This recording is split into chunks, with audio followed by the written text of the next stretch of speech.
Ok, continuando entonces con el modelo sociocultural, tenemos que según Bianco, este modelo sociocultural se basa en el conjunto de creencias, tradiciones, reglas, leyes y señalamientos que han sido elaborados por el sujeto social. Bien, todos sabemos que pertenecemos a un clan, a un grupo, una tribu, a un determinado contexto ambiental donde estamos interrelacionados y esta interrelación está normada por pues creencias y formas de funcionar que hacen que sea viable la vida en sociedad. Bien, entonces, en función de esto está caracterizado este modelo sociocultural con el cómo debo funcionar.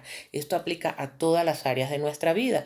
Y bueno, partiendo de este modelo tenemos que la intención de usarlo como orientadores para entender un comportamiento es poder analizar si la conducta que nos trae el sujeto como conducta problema o como conducta blanco, que más adelante van a ver esos términos, tiene que ver con una conducta que está dentro de los parámetros sociales o está fuera de la norma, es decir, está dentro de lo permitido o está dentro de lo prohibido. Está caracterizado por lo que debo ser, cómo debo funcionar o simplemente es una conducta que está fuera de esa estructura. Bien. Entonces, si está caracterizada por una conducta o si es una conducta socialmente aceptada, se entiende como aquella que se ajusta al entorno sociocultural vigente, a la exigencia, mejor dicho, de ese entorno sociocultural. ¿Qué pasa? Que lo que se ajusta a este entorno no necesariamente se ajusta a otros entornos. Por ejemplo, en este lado del mundo no se le quita el clítoris a las niñas, ¿verdad? Pero en otros lados del mundo sí se hace. Y ahí se genera una conducta que es por una tradición, una costumbre cultural, ¿verdad? Que inclusive afecta fisiológicamente a la niña, generándole una conducta patológica, por decirlo así, de alguna manera a nivel del deseo sexual o de la respuesta sexual o de la función sexual, dependiendo de cómo la eduquen posteriormente para esto, porque le están alterando un órgano específicamente dedicado al placer. ¿Bien? Y en otros lados del mundo, por ejemplo, acá eso no se hace. Bien, aquí sería una mutilación que es castigada y todo lo demás, aunque la Organización Mundial de la Salud lo establece como una mutilación, igual se sigue haciendo. ¿Bien? Porque socioculturalmente en algunos sectores o en algunas zonas del mundo son vistas como bien. Así como en otros contextos se ve bien que una persona muy grande de edad, ¿sí? De 30 en adelante, 40 no sé, se case con una niña preadolescente o adolescente, aquí pues sería pedofílica la conducta en todo caso. Bien, de hecho aquí está normado por leyes y todo lo demás. Entonces tenemos las conductas socialmente aceptadas como aquellas que en el entorno donde se encuentra el individuo está bien vista. Y las conductas socialmente rechazadas como aquellas que violan la exigencia sociocultural de cómo debo comportarme en un entorno como tal. Entonces es importante distinguir entre la una y la otra. Es importante también recordar que este tipo de conducta socioculturalmente, como ya lo dije, es regional. ¿Sí? Lo que sucede en un contexto no necesariamente sucede en otro. Lo que pensamos de la homosexualidad aquí no es lo mismo que se piensa de pronto en Rusia, no es lo mismo que se piensa en Arabia, no es lo mismo que se piensa en China. En cada contexto se piensa algo diferente y se asume una postura diferente frente a ella. Bien, hay países muy evolucionados con el tema y hay países que todavía están muy retrógrados con el tema. Entonces va a depender de la sociocultura y las normas y sus creencias para ver, permitir o no ciertas conductas. Bien, ¿qué es lo interesante acá? Entonces, como es subjetivo, la mayoría de los casos que vamos a atender tenemos que analizar es qué sucede, dónde sucede, en qué contexto sucede y cómo eso afecta y te afecta y afecta al entorno. Porque tenemos las contingencias. La conducta puede ser, como ya lo vimos en el video anterior, fisiológicas y ahora tenemos que juntarle este elemento, socialmente aceptada o socialmente rechazada. Entonces yo puedo tener una conducta fisiológica socialmente aceptada y esta me puede generar operatividad o no y por lo tanto yo puedo tomar la decisión de que la ejecuto o no la ejecuto. ¿Sí? Pero eso es importante que el individuo sepa si su conducta es fisiológica, si su conducta es aceptada y si él la quiere ejecutar o no. Él va a tomar la decisión, nosotros no la vamos a tomar por él.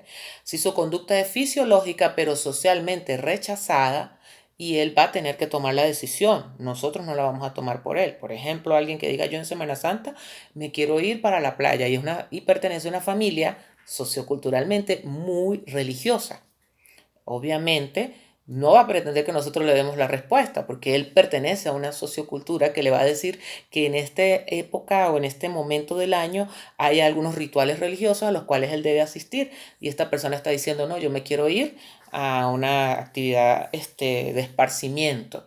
Y de paso vamos a suponer que el individuo diga, y me quiero ir con mi pareja y es homosexual. Y la familia es muy religiosa. Se podrán imaginar entonces qué pasa en la sociocultura de ese individuo. A mí me ha llegado, por ejemplo, un consultante preguntándome, diciéndome así en la consulta que él ya no quiere ser más homosexual porque es que su papá es homofóbico y tiene mucho miedo de cómo vaya a reaccionar cuando se entere que él es homosexual. Entonces ahí está, tiene una conducta fisiológica, sí, pero su sociocultura es homofóbica. ¿Cómo va a enfrentar él esa situación? Entonces ahí es donde está nuestra tarea, explicarle cómo funciona la sociocultura, cómo puede él manejar esta variable, ¿sí? En todo caso, tomar la decisión de ejecutar o no conductas afines con la homosexualidad en ese entorno sociocultural donde él se encuentra. Porque si él lo hace, pues obviamente va a vivir la discriminación, el rechazo y pues el aislamiento por parte de su familia, algo que le dolería mucho. Y por otro lado, si él quiere estar en ese entorno, si él se siente que él puede manejar esas dinámicas de aislamiento, de rechazo, entonces él puede ejecutar la conducta. Lo interesante es que el individuo tome la libertad, tenga la libertad, perdón, de tomar la decisión de ejecutar la conducta según sus necesidades, pero también entendiendo que hay una sociocultura que te va a aceptar y hay otra que te va a rechazar. Bien.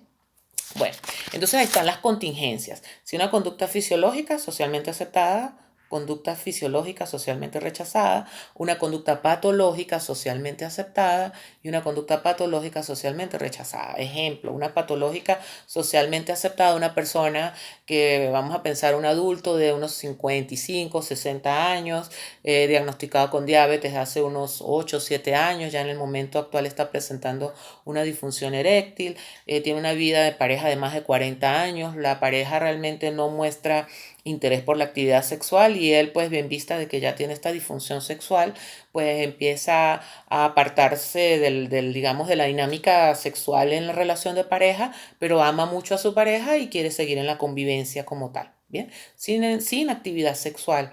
Entonces, cuando va a la consulta, no va por el tema de la disfunción eréctil porque no le importa, sino que quiere mejorar otros aspectos de su vida en pareja. Aunque este es importante, para él no le está generando en este punto una no operatividad. Pero imagínense en el caso contrario, alguien que tenga esa misma situación, pero que quiera mejorar porque se siente mal de que no pueda disfrutar más su vida sexual. Entonces ahí sí hay una no operatividad y en ese punto requiere la asistencia adecuada, no solamente el orientador en sexología, sino que adicional el médico sexólogo y pues el especialista para el proceso de diabetes. En este caso sería el endocrinólogo, ¿sí? Y bueno, de allí el proceso de atención interdisciplinaria o multidisciplinaria para poderle brindar al individuo herramientas que puedan favorecer su calidad de vida sexual, no centrada específicamente en la genitalidad, sino en todo su ser. Obviamente están los expertos para ayudarle en cada área, ¿bien? Entonces ahí vemos un ejemplo básico, pero que sería una conducta patológica socialmente rechazada. Alguien que tenga una fijación de administrador, de método, de frecuencia a nivel de la respuesta sexual, a nivel de funcionamiento sexual. Y, por ejemplo, un pedofílico que solamente se activa la función sexual con niños, ¿sí? Y esta persona es su único administrador y es exclusivo. Obviamente hay una fijación, hay una latencia, solamente se activa, aparece la respuesta sexual producto del estímulo que es un niño, hay una magnitud, de pronto es lo único y es todo el tiempo y es recurrente la fantasía, los pensamientos, tal. Entonces yo veo la fisiología y digo, ah, está alterada. Sí, hay una patología. Y me voy a la sociocultura y es rechazada, por lo menos en nuestra parte, en este pedacito del planeta. Y en muchas áreas, obviamente, en muchos países. Pero hay países donde inclusive avalan el matrimonio, como un matrimonio.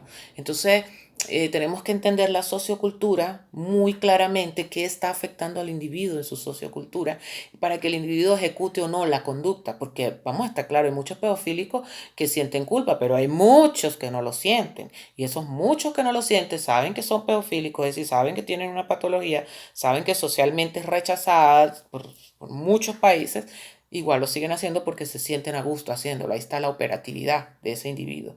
Pero el que va a consulta o el que manifiesta o el que busca parar el asunto porque le entra culpa, está en una no operatividad, ¿sí? También pudiéramos tener el caso que me contaron en estos días, pero este es fisiológico, ¿sí? Inclusive socialmente aceptado en nuestro país, pero genera no operatividad. Un muchacho que se masturba y luego que se masturba tiene sentimiento de culpa. Y cuando le da el sentimiento de culpa, pues, se pone a pensar muchas cosas distorsionadas de su sexualidad, ¿sí? Entonces, fíjate, una conducta fisiológica masturbarse, socialmente aceptado, o sea, nosotros no tenemos una condición legal o penal como en otros países que sí la tienen, ¿verdad?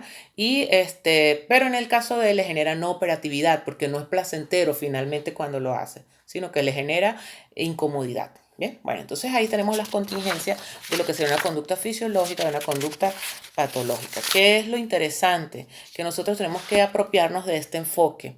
Este enfoque es supremamente importante para el análisis de todas las conductas que nos van a llegar a consulta como orientadores, tanto en conducta como en sexología, como en padres, como en terapia, como en todas las áreas que forma el CIPS, pero principalmente me estoy dedicando a las dos con las que yo trabajo, que es orientación en conducta y orientación en sexología. Estemos muy atentos entonces a la comprensión, a la lectura. Yo les invito a agarrar el material, volverlo a revisar, ojear, leer y cada cierto tiempo estarlo revisando, manejando las variables o los rangos que caracterizan la variable fisiológica y los elementos que caracterizan la variable sociocultural para entender que la mayoría de las conductas que nos consultan no son del todo o no son patológicas. Que si bien hay patología, obviamente, en el ser humano, la mayoría son fisiológicas, pero que están afectadas por otras variables.